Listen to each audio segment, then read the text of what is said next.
Are you telling me this thing is big, scary, and pink? It was an Alaskan bullworm! Oh, you said hairy. And that's not pink, that's red. It's Clifford.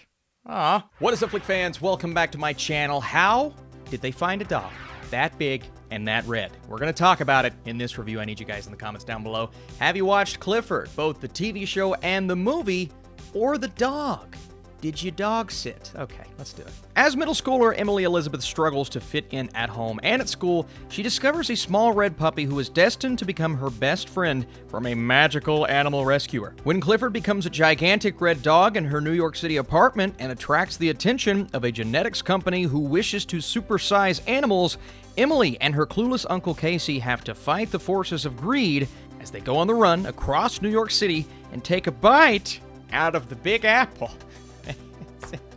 The puns. Darby Camp plays Emily, Jack Whitehall plays Casey. Pretty good cast. John Cleese is in there, Tony Hale. Small appearance from Kenan Thompson, directed by Walt Becker, who directed Alvin and the Chipmunks, The Road Chip, Old Dogs, Wild Hogs, which, you know what, actually, I'm kind of a sucker for Wild Hogs. It's one of my guilty pleasures. Fun fact about me. And this is very much a movie that I expected one thing out of, something very specific, a family film that leans far too heavy into the conventional and unfunny category, because we've seen these live action, child and their animal sidekick, in this case, child and her animal sidekick, but they go on this wacky, zany adventure, and it all kind of culminates to something really sweet and lighthearted. Most of the time, the humor doesn't quite work in those types of movies, and they don't do a great job of balancing, okay, this is clearly a kid and or family film, but there has to be something that appeals to adults, because the adults,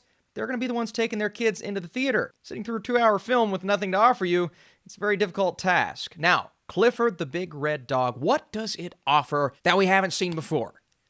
Nothing that we haven't seen before. We've seen this movie 1,000 times. The only thing I have never seen is somehow finding a dog that big and that red. I have no clue how they did it. It's incredible. So you have this young girl, and she actually does a really good job. She's a compelling character. She's kind of going through something at the beginning, trying to find herself, find her own. She's being bullied just a little bit, and they don't really showcase that. I mean, we get kind of one scene, and that's about it. And there's this underlying message that they expect the audience to go, "Aw," with at the end. And we do, because she's so good, but I don't think the story did a good job of leading us to care as much as the movie wants us to with that. So, okay, but then she finds this companion in this small CGI'd red dog that looked a bit awkward. It kind of looked like they CGI'd a dog that should be normal size into puppy size instead of making that dog look like a puppy. Am I making sense? Probably not, but it didn't look quite all the way there. But when Clifford grows, like the Grinch's heart, I will say, the CGI, just kidding, it's a real dog. It looked good, it looked believable. The only time I was kind of caught off guard was when people choose to ride Clifford. Not only was I thinking this looks slightly more off than maybe they wanted it to, but also, establishing some sense of realism here. Not really. It's a movie about a big red dog, but some sense of realism.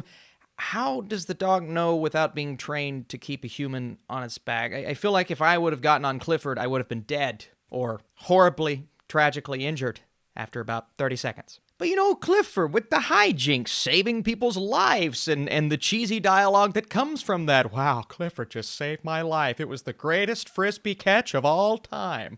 And these kinds of things are very heavily present in this movie. And if you're not on board with that, then you're not going to like this film. But we look at the audience for this movie, and that is specifically and strategically kids. Again, parents have to get something, but kids, I believe kids are going to like this movie. And while there are some, I use the term dumb things about it, it doesn't come across in a way that will make your child dumber, right? Some of these movies, they'll throw in the cringeworthy elements. You'll have a Fortnite dance here, and you'll have trying to speak the kids' lingo over there. And maybe there are a few things within the dialogue, but nothing truly on the nose. The thing that I liked about this film, and the overall story, the plot, okay, that's one thing, but the heart that this movie chooses to showcase. Because growing up and watching the original animated show, which is something that I did, I like a couple of the callbacks and references to that, as far as I can remember. I was young. It had this sense of emotion, heart, at times urgency when they would go on their little miniature adventures. And then you have the people around the town. Of course, you have the bad guys, but you also have the ones that are all for Emily, kind of keeping Clifford around and allowing this dog to, what seems like on the outside, run wild through New York City, but not really. I mean, it's a genuinely well-behaved dog, and a lot of people get behind the fact that, she should step up and stand up, fight for her right to keep her dog when this big-time, silly company, and the main guy's Tony Hale, and he kind of eats up screen time, which I really enjoyed, right? I mean, you know exactly what their motivations and their motives are. They're trying to come in, take Clifford away. Okay, we've seen that story 1,000 times. We've never seen someone riding a dog running down a highway before, so that was different. And then when the townspeople are backing Emily, and there's a confrontation between the big corporation and those people, that's when the movie starts to kind of lose sight of what's important here, and that's the relationship between Clifford and Emily. But when we get these action scenes and the lady's opening up a can of condensed milk and pouring it on the ground so she can fight off a mutated goat, if I just say that and you've never seen this movie, you're going to think I'm crazy. That actually happens here. It's almost like we're losing sight. Again, they're on a mission to retrieve Clifford. They're on a mission to fight for Clifford. But we're kind of losing sight at that point what makes the original show special, and that's the simplicity of a little girl and a big red dog. And that's when the movie started to lose me even more so than some of the dialogue. But again, the heart that this movie conveys and just the love and passion that not only this girl has, but her uncle, but everyone surrounding her for this dog, and then the hijinks, which are ridiculous. When Clifford's running through the town and hits a basketball and it goes into the hoop and people were celebrating. I'm just like, all right.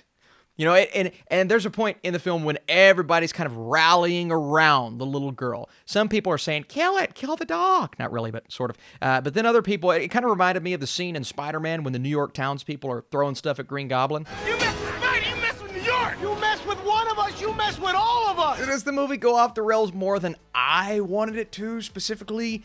Yes, but again, kids are going to enjoy that. And I think the thing that adults are going to get out of this is that heart showcased. If you ever have owned a dog or have tried to find something inside of yourself, like the character of Emily manages to do at the end of the film, I believe those are the things that are going to allow families to be able to watch this movie together and get something out of this, but more importantly, allow kids to have a great time watching. Now, kids won't be as familiar with Clifford through the TV show, but maybe they've read the books, and maybe this is their chance to see Clifford for the first time. Before I give you guys my score, I want to say thank you so much for watching this video. Do you have a big red dog? That's my question. And if you like this video, drop your thumbs up. Clifford is never truly able to find the right balance, and the third act goes slightly off the rails, but it will absolutely appeal to a young audience because of its heart and because of all of those things.